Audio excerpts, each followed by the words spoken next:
Before I kind of go over my background, it was interesting over the last couple of days. I started looking at the AC market, like construction in whole, and in the States, it's a $13 trillion industry. And one of the things that I noticed is that productivity gain is only going up around 1% year after year. I know that they're considering a spike, and I wonder if that's from AI in another 10 years from now. But what's also interesting, if you look at the investment into technology, into the construction industry, it's one of the lowest vertical segments of reinvesting back into that. So $13 trillion organization that's got one of the lowest investments into innovation and technology on the market. And I'm trying to figure out why that is. And what I see is I see opportunity. I see an opportunity for small businesses now to be able to compete with the big businesses by leveraging some of these tools.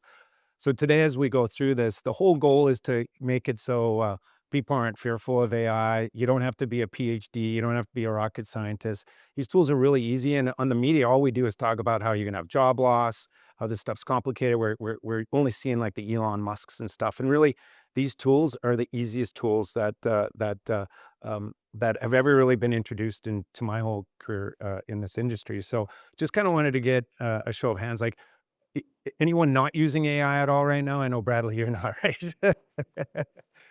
Not that I put you on the spot there, but are you guys so maybe 2, 3 of you, what about, once in a while, like average users? Okay. Any power users? Okay. All right. So like, okay, but on your daily routine and stuff like that? Anyone coding their own agents right now or developing their own agents? No?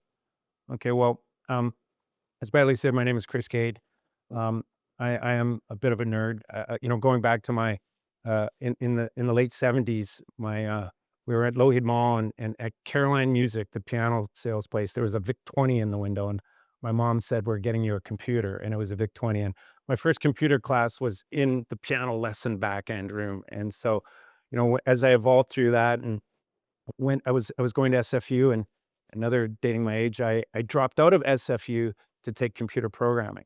And my daughter laughs like, "What do you mean dropping out of university for computer programming?" Because there wasn't computer programming at that school. And immediately I got an opportunity to go work for a real estate software development firm out of Richmond called Top Producer.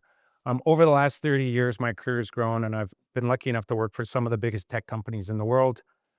Ended my career at Microsoft, my corporate career at Microsoft, where I ran their services division, and I've focused on 3 different divisions: cybersecurity, and we should all be really lucky to have Microsoft have this cybersecurity group because they are dealing with Russians and Chinese on a daily basis, and it's so way bigger than what we or I ever imagined until I started working with them. Then there was another group called augmented reality. Augmented reality is, you guys have probably seen Trimble out there on the market, how you can put these devices on, and it's augmenting data over top of our visual search. So like virtual reality, you put them on, you can't see anything. You're in a virtual world. Whereas augmented reality, when you put the glasses on, it's actually showing data to help the person be able to do measurements, construction, mining, or whatever it is. And then 8 years ago, I guess, out of midlife crisis, and I decided to open up my own AI engineering firm. I literally saw, in 2012 at Microsoft, when we did anything around AI, we had to have data scientists, we had to have these huge teams. And over the last 24 months, now what we can achieve without data scientists and just through tools is amazing. And it's not stopping at all. So I've formed up a company called Sasbury Innovation Labs, and we're working with enterprises to build enterprise AI solutions. And over those 8 years, things have changed a lot for me as well. I now don't talk AI. I'm actually sick and tired of the media pushing it all, and it's always got a fearful thing with that. And I guess it's because fear sells ratings and reality doesn't. But I really, and that's, as we go through this, I'm going to really talk to you guys about how, think of the outcomes rather than the tech stacks, right? And think about what we do today as human manual process, and don't worry about those mundane tasks. Just like, what is the outcome? Do I want to increase sales? Do I want to take invoicing and collection away from us? That's the outcome. Then we can say, okay, as a human, what we would do that, what tasks are required to achieve that outcome, and then we can look at how AI can accomplish that. So, um, in 1994, when I was at that real estate software company, I was in engineering, and one of our account managers fell sick, and I had to fly to Lake Tahoe and speak on stage in front of 200, 300 people. And I was in my early 20s at the time, and was pretty nervous. And I was just talking about what we were doing in engineering. We were building some CRM software. Kodak, I don't know if you guys remember Kodak. Kodak came to us and said, "Hey, this is going to be a digital camera." And we actually had to plug it in, and we could get digital photos on this. And I remember standing in front of the group saying, in the future, everyone's going to have a laptop. Real estate agents are going to have all their houses on what's called the internet. And even people might browse and buy a home off the internet. And the whole crowd kind of went quiet. And one guy at the very back of the group, must have been a real estate agent for 50 years, stood up and said, "You're a idiot. No one's ever going to buy real estate off of the internet." And he left. And I kept going on. And after that, I was really well received. And I knew that that whole world was going to change with the internet and all of these things. But now what we're facing, and this was before the .com and that stuff, what now I'm seeing, this is a million times more than it was in the 90s as the .com was coming. Everybody's going to change. Everyone's lives are going to change. We were just talking about university degrees. I've got friends and family in university, and I already see these jobs probably aren't even going to be there in 2, 3, 4 years from now. Even my own daughter's going to law school, and I'm like, I don't even know where the future of law school is going to be. My girlfriend's daughter right now, she wants to be a radiologist looking at x-rays. I already know that job is gone. And they're pushing this in through our higher education right now. So there is a lot of concern, but this stat just came out recently from the Citrini research, 10.2% of unemployment by 2028. What I don't like about those reports, it's not talking about all the new jobs that are going to evolve through this. My son took digital media at university. He's now with us. His first week or first month on the job, he was doing traditional media and creating videos for us that might take a week or two to do. I said, "Stop everything you're doing. I don't want you doing anything manual. I want only AI tools." And now he can publish stuff in a couple of hours that used to take days and days. So there's this is completely wrong, because there's going to be all of these new jobs that are going to evolve that they don't even know how to put into their research reports. So we can't really fear this, but we just have to all know that our whole lifestyles are going to change in the next while. And who would have known that Tom from Tom and Jerry was the first person that loses a job from AI? Job as mouse catcher.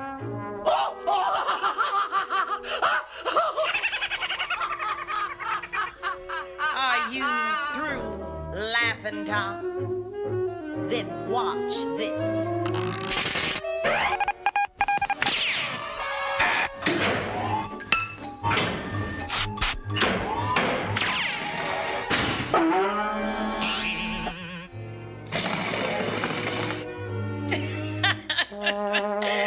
Is it okay if I laugh now, Tom?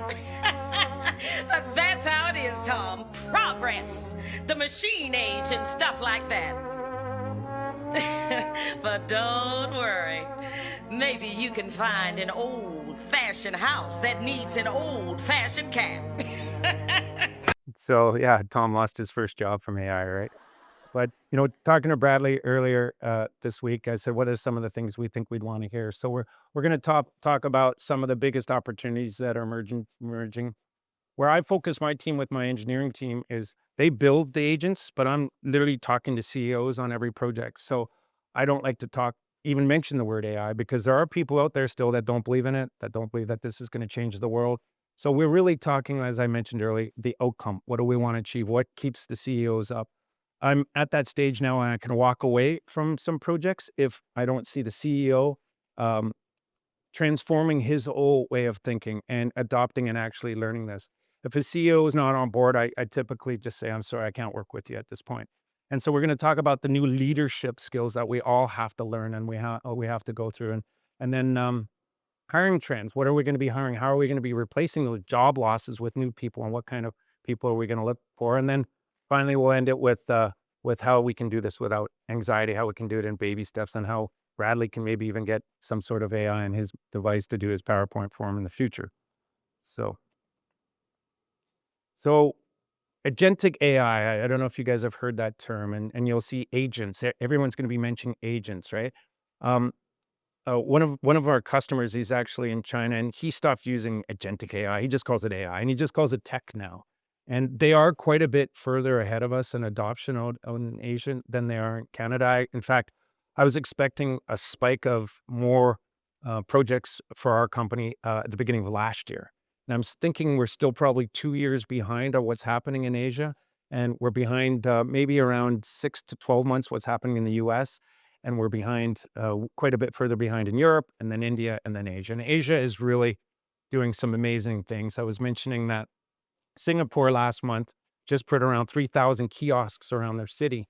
And you can walk up to these kiosks, you put your arms in it, and it goes over your face, and it will diagnose you with all of your symptoms and all of these things that humans aren't able to even detect unless they go through a number of tests. And they're doing this with a 95% accuracy rate by just walking up to a kiosk machine. And so we're going to start seeing those things. Unfortunately, when I'm in with our provincial and federal governments here, they're waiting for the vendors to come back with them implemented into their machines. I don't think our systems here are able to keep up with the technology. And this technology is advancing so fast that even over the last 12, 13 months, what my own engineering team is showing me, what Chase used to do 13 months ago, what he can do today. I mean, we could have literally Brad Pitt in this video for us very easily now, whereas where 20 months ago we couldn't do that. But as I mentioned, the whole opportunity here is every single person within every single group, first of all, starts with education. CEO up, all the projects that I'm working on right now is successful. Have a CEO that already was in some sort of tech environment and they were power users of AI. And that's when I walked in that door, they were like, we need to work with you right away. The CEOs are like, I don't know, we've been doing business the same way for the last 50 years. Those are the ones that I'm not seeing adopting and not seeing get that competitive advantage. So first of all, understand education and don't get overwhelmed with it. Just, maybe find something that you like doing, maybe a video or I know estimating is a big thing like that, but just do baby steps of trying to learn it. There's some really good podcasts out there, the Daily AI Brief. I listen to it in the gym on a daily basis, and it's just talking about the new tech that's coming out. But everything that we should do is not tech focused, it's outcome focused. And for example, customer operations at scale. Anything that you have mundane human tasks to do, like your estimating or your invoicing and all of this stuff, those are things that you don't have to do anymore. And we can do those right now very cost effectively. There's going to be a number of apps that we go through that you guys probably subscribe to. I don't know if you guys use Jobber. I think you mentioned Mike, and there's a bunch of these tools. These software vendors out there are building API connections that you can then just easily and without being a developer or programmer can really learn how to add your own agents through prompt coding where it can start to communicate with these agents.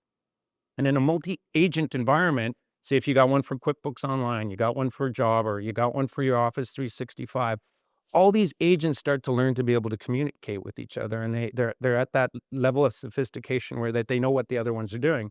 So think about those irritating chatbots that we used to have at the banking websites that we used to go to before. It would just give you a blank, barely good information at all. These ones now will understand that, hey, I have a question. Instead of going to the human, they'll ask the other agents and the other, hey, I need an invoice. Where do I go? Instead of saying, Chris, where do I get that invoice? It'll go to QBO agent and say, hey, do you have that invoice? Yes, we do, and they'll pass it over.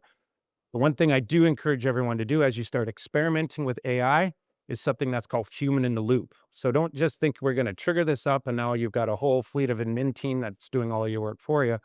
Everything that we build right now, we have humans have to do the final okay on that. And that way we're not worried about them sending the wrong invoices off. And if we do see that the first queue came up and it was the wrong invoice, we can correct that and we can tune these agents to tell them that, hey, that was a mistake. So don't do that again. And these agents start to learn and they start to learn your ability.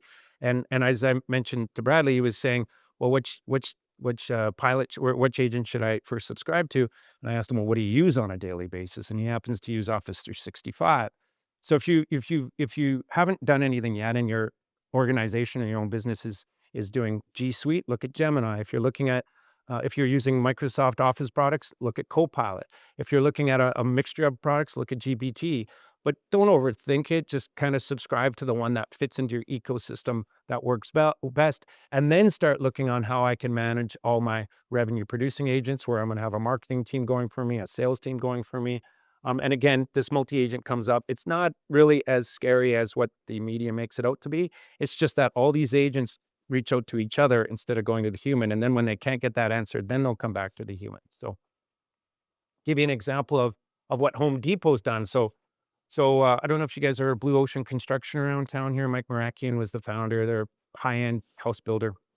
And he had a relationship with Home Depot where they could estimate installations in bathrooms. So he had a really good business, and I haven't talked to him in a couple of years, but he had a really good business where if you sat down in Home Depot and the person specking out for the buyer could say, okay, 2 sinks, one bathtub, one shower, one toilet, and it could give an estimate right there on the spot that Mike's business could say, okay, I can deliver within that margin and make sure that I can still make money. So he expanded that right to Western Canada, and then he had quite a bit of business. He had contractors all over Western Canada where he was creating this really good revenue stream. Home Depot kind of caught on to that and said, hey, why don't we take this to the next level? And they've got an innovation lab within their own organization. And now you can basically say, I'm a contractor. I build lakefront homes, which I actually did for a number of years. I get the drawings from the customer.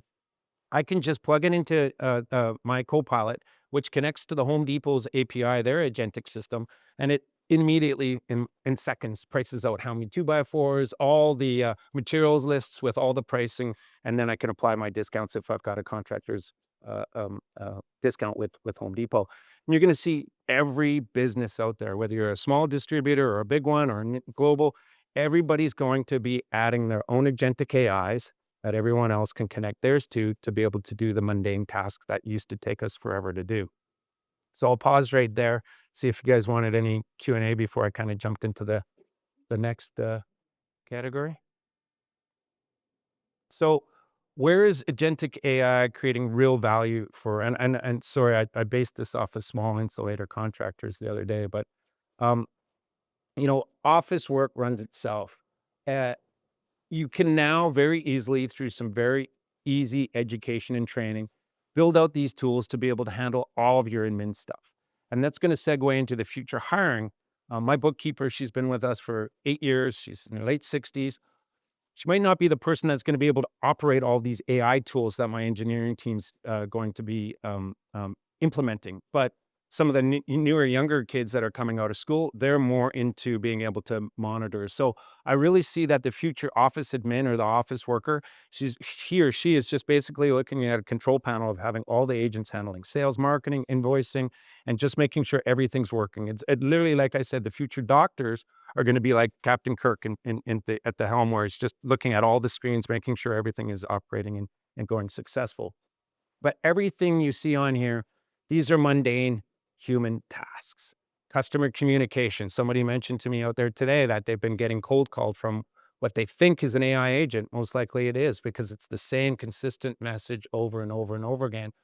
But really, we can implement this out where people could be calling your customers when they call in to you and ask you mundane questions that could be answered, so that if you're doing the installations or the work yourself and you're in a crawl space or an attic or a construction site, all of those daily tasks that you usually had to do at the end of the day when you went back to the office can be solved through automation now. And these are some of the examples of real opportunities that you guys can start learning and start rolling out in your own business. And I always say too, like, first step, look at a Copilot, start start using that, get some training on it, because there's these little tiny things. If you don't know how to, if you don't know those buttons are there, you would never know how to do it unless someone showed you how to do it. Get some training on a Copilot, then go to your vendors. Like, I've been recently getting the demos from QuickBooks Online about their new agent and what they can do. And pretty much 60% of the stuff my bookkeeper does, QuickBooks Online is going to be able to do that. Joe's up for retirement anyways, but basically those mundane tasks that she's doing, QuickBooks Online will handle all of that for us. All the estimating, why do you even have to go to a job site when people can just send you the requirements, send you pictures of the job site, and you can get a plus or minus of a 5% off of what you'd be estimating if you did all that manual work. So those are what's called mundane tasks. That's why I said we have to shift our thinking away of what the outcome is. If I did do this myself, what I need to achieve, and that's just to do an estimate and get the quote and then get the customer to sign it. All of that stuff could be handled through automation, and we can do that really right now through what they call vibe coding out there. That's Somebody's gotta do that. That's a big part of it. So data is a big part of it. Data and AI go hand in hand. Without the data, you can't accomplish anything, right? So I don't know how you guys would do your typical estimations if you have to do the data yourself manually. Last night I did a little experiment at home. I literally just took up Copilot, took a bunch of pictures of my of my apartment. I said, "Can you give an estimate on what I would charge to paint this for my customer?" And it was unbelievable that it gave me on, and that's just a simple prompt I did. But yeah, you're gonna have to make sure that there's a data source to accomplish the goal. Mhm. Yeah. Yeah.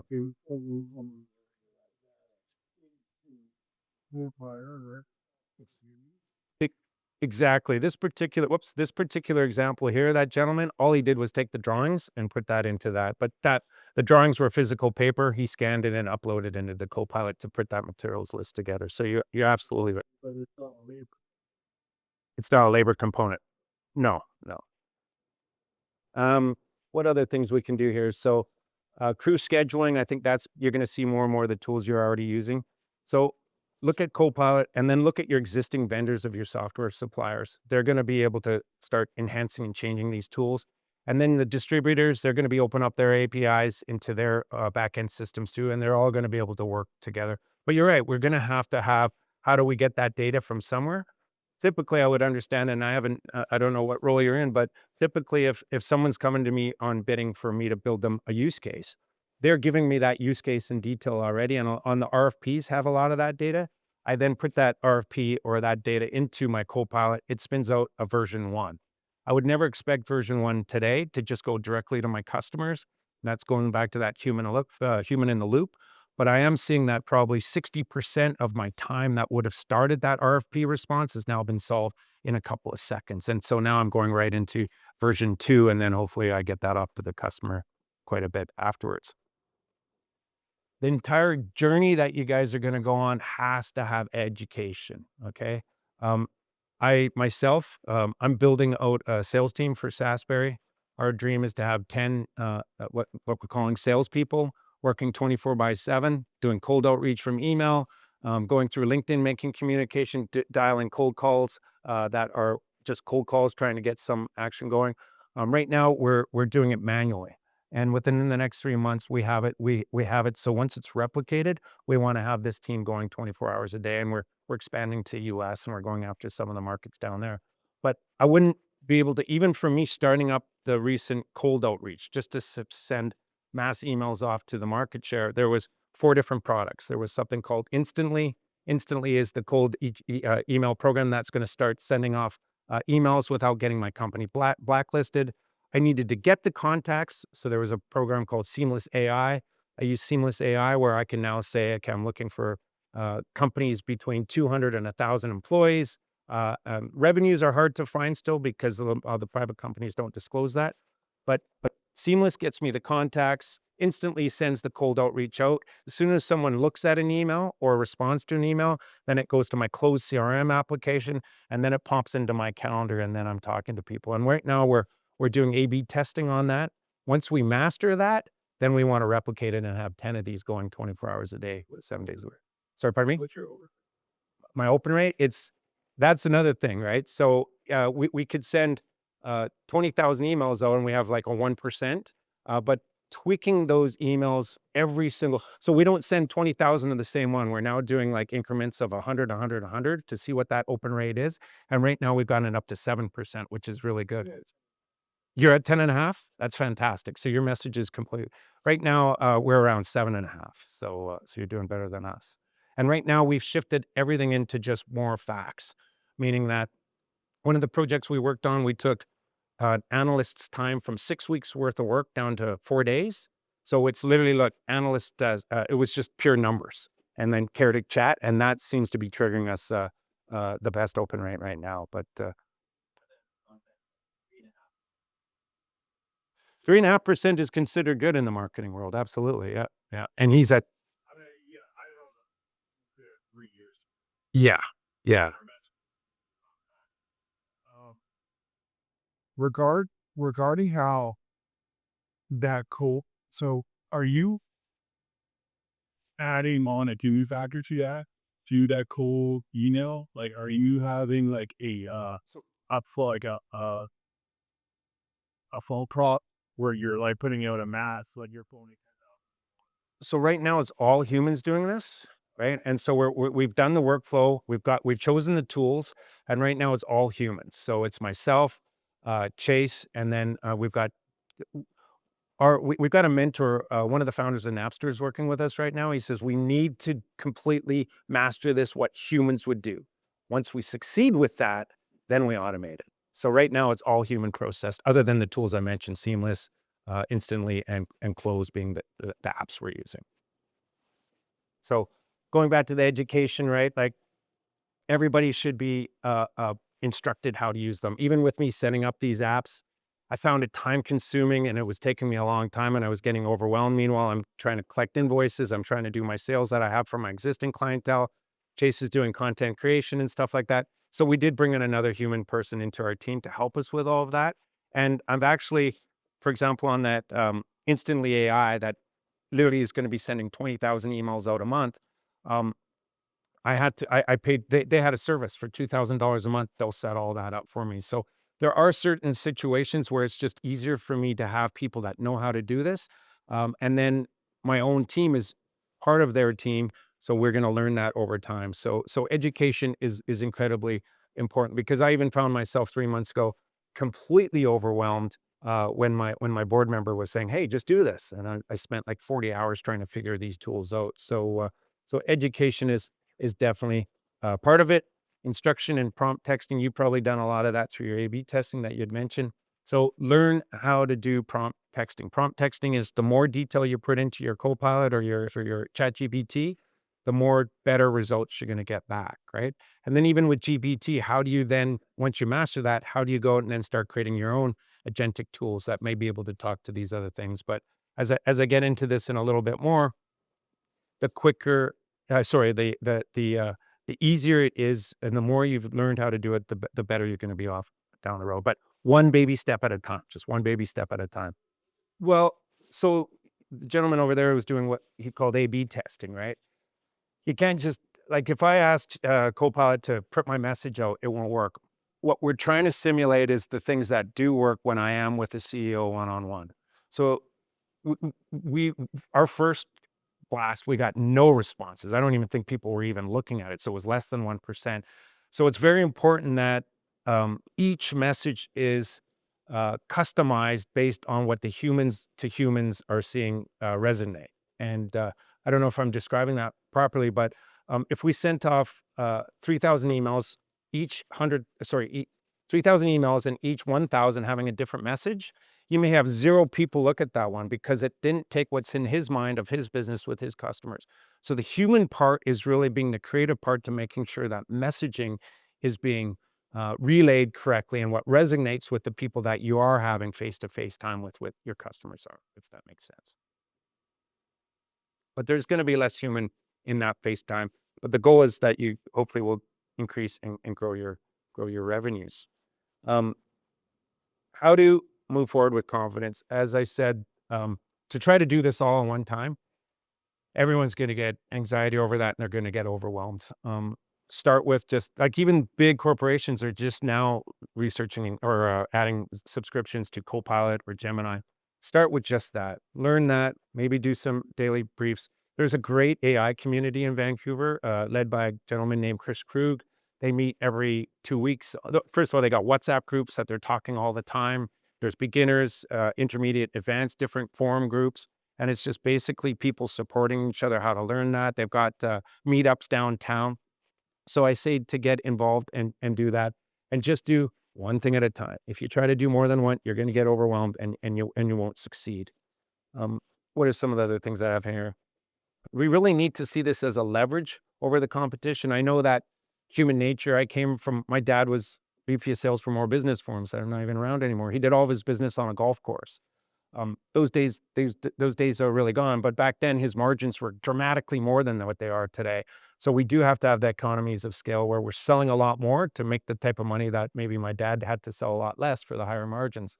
So understand that AI is really needed for competition.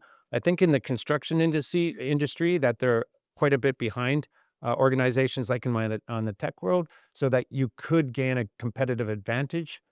This will allow a small business to be able to compete with a big business. And I know the big businesses are worried about that.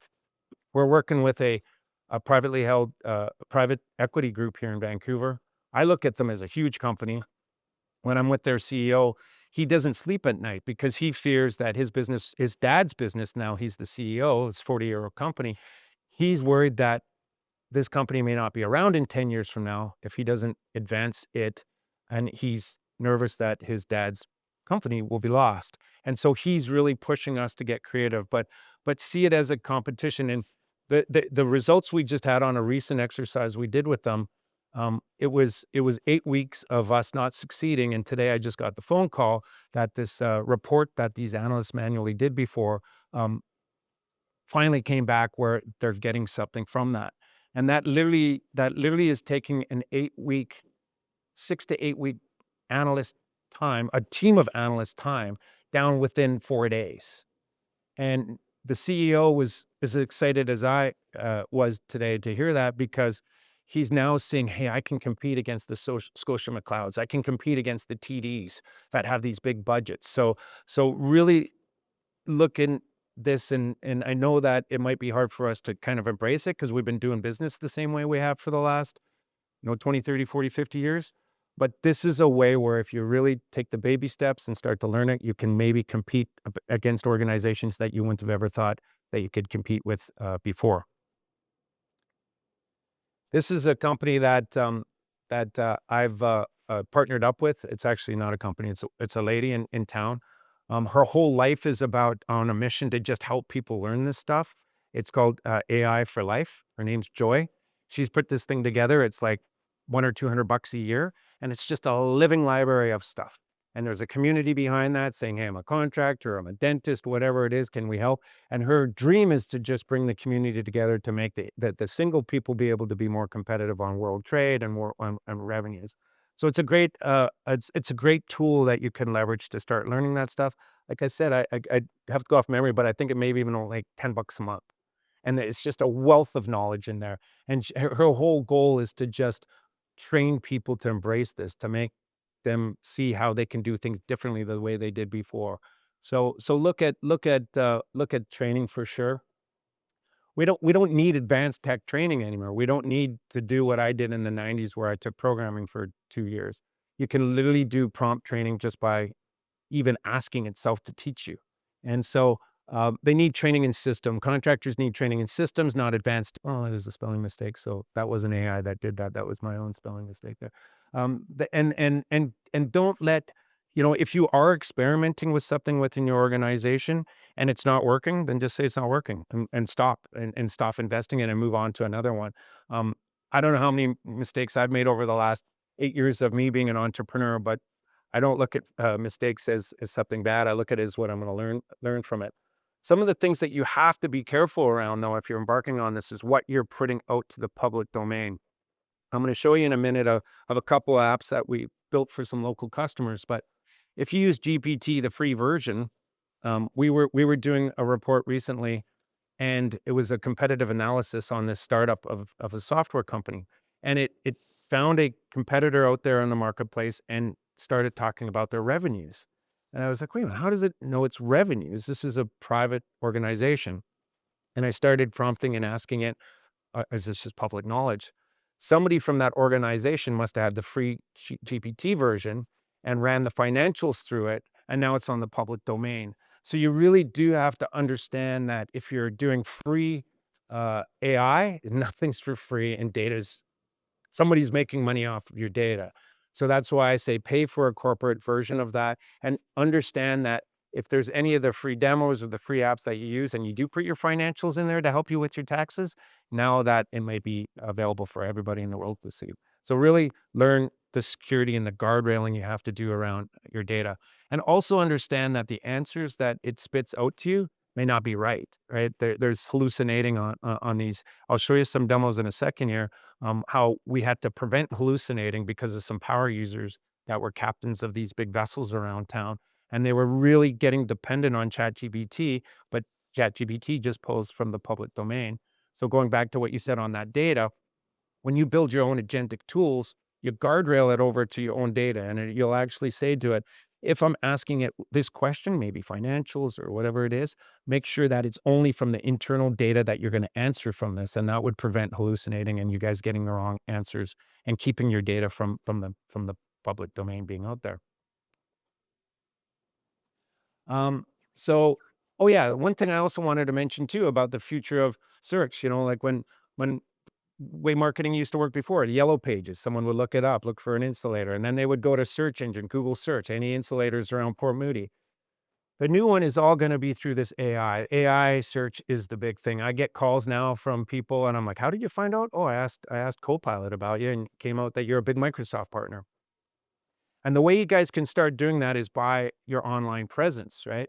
Um, on our site now, we have our own blogs where all of our podcasts, all of our any blogs, anyone in my company that's passionate about something or doing something, write it up in basic text and publish it on your website. There's some forums out there called Reddit. AI actually scrapes Reddit for information and answers. So put some of your answers in Reddit and maybe put down a little bit about your company and then get some other friends to put facts, just basic detailed facts. But the more online presence you have, the more AI discovery is going to allow your future customers to find you or the future vendors to find you. And so clarity beats marketing over anything. Just really simple, plain language, and any type of third party review. This is now more important, even more because if you say, "Hey, is there any AI engineering firms in Port Moody that really do well work in Microsoft?" If it scrapes and sees references through, Google Analytics or whatever, that's going to even bring me more of my presence on the future of search. So Google search gone, Yellow Pages long gone. It's now this new one is agentic search that you're going to start being found from future customers. So let's stop right there, and I'm gonna quickly show you guys, a couple of demos because I think you'd mentioned that one of the future ones that you like to see was health and safety. And recently, we had a customer, the same customer that we did um, the the vessel work, and I'll show you both of these in a second. So, you know what drives me crazy is whenever there's an incident or injury at our company. Okay, there we go. Okay, so we built this GBT for a marine vessel around town. I'm gonna show that to you in a second, but one of the guys in the room said, "You know what's driving me crazy is that if someone gets injured on the job site, they're not filling out the paperwork, and I have to get them to fill out the paperwork." And so I said, "Well, what if we built an agent tool for you, where if someone got hurt, they can just speak into it right there, and it does everything else for you?" And so this is a video that Chase made us for to visually demonstrate that, and I wanted to kinda just share it. See. Every second counts when an incident occurs. That's why we build the Incident Report Demonstrator to show how AI can assist to make reporting faster. Behind the scenes, the agent checks for compliance with marine regulations, environmental protocols, and evidence requirements. On July 3rd, 2025, at approximately 7 a.m., a dock worker, John Smith, sustained injuries. He was reportedly running up the gangway when he tripped on a broken step. This fall resulted in lacerations to his arm and an impact injury to his head. It guides the user step by step, asking clarifying questions and validating entries in real time. Reported injury on Pier 7. The worker's down, looks like a possible leg fracture. It learns from past reports to improve accuracy and identify trends. Once complete, the report is submitted and archived, ready for audit or review. The incident report agent demonstrates that we can go beyond reporting, making AI save time and money. Wasn't it rocket science for these guys to fill out these incidents? It's just someone would get injured. Okay, I'll do it tomorrow. And then they forget it. Don't even mention that I was hurt. Well, you had stitches. I don't care. I'm not filling out that paperwork. It was just kind of one of those things like a customer of ours, free a mechanical out here in Poco. The people weren't filling in the paperwork, so his accountant could bill his customers. And literally, sometimes he'd go into his plumber's vans, and all of that paperwork would be like, okay, I think I was there 6 hours and stuff. It just took the mundane work that their employees didn't want to do, and you could literally just talk into this device, and it was done all through their Sarbanes-Oxley and their compliance. I want to quickly show you this. So this was an agent that we built for a marine company here in Vancouver. This was the captain of this boat that you see in the background. That's the Mia X. It's based out by the Richmond airport there. The captain was a power user of GBT, and he was loving that. And the trouble is when you use GPT, you're going out to the public. So if you could say, how do I deal with the mechanical issues of this boat? It could be pulling it from a completely different boat out there. And the CEO is like, this guy better not burn my damn boat down. I don't know if I want him using AI. So again, guardrailing that data, we built their own customized. So any type of mechanical, electrical, or technical questions on this boat, it will not ever go to the public domain. It only pulls it from their own internal data. And this is actually live. I could actually ask this real questions, but these ones are let me see if this, okay. So we have an oil leak from the engine, please help. Basic question. And you can verbally talk into this or you can type it. It's now pulling it from the actual maintenance catalogs of that vessel. What's interesting about this vessel, they bought it from Europe. So all electrical components are on it are all electrical standards. So you can't just go down to their regular distribution here and get North American electrical parts. But you can then please show a technical diagram of the engine. It will actually go out to the scanned maintenance books of the diagram of the boat. And you know how we Google right now and you may go to a catalog and, hey, great, there's a catalog for my answer, and I click and it starts on page 1 of 300. This now actually will go directly to the page that is listed on, so that it'll prevent the time where people have to research it. But this gives you an example of how you can start leveraging AI to have a specific answer to a specific challenge that an organization has internally. And for example, like, please create a technical flow diagram that helps me understand the fuel system. This is done on the fly, but it's matching what is actually of the manufacturers of the boat's systems. So you're getting real answers, preventing the chance that that captain may burn down that boat, as the CEO was worried about when he was using GPT. So that's pretty much it. I got a bunch of these demos we can go, or I can answer any more questions that you might have, but hopefully I kind of intrigued it. The whole purpose here is to just start thinking some use cases, right? Some use cases that you can maybe have some quick wins with your business to be able to leverage. So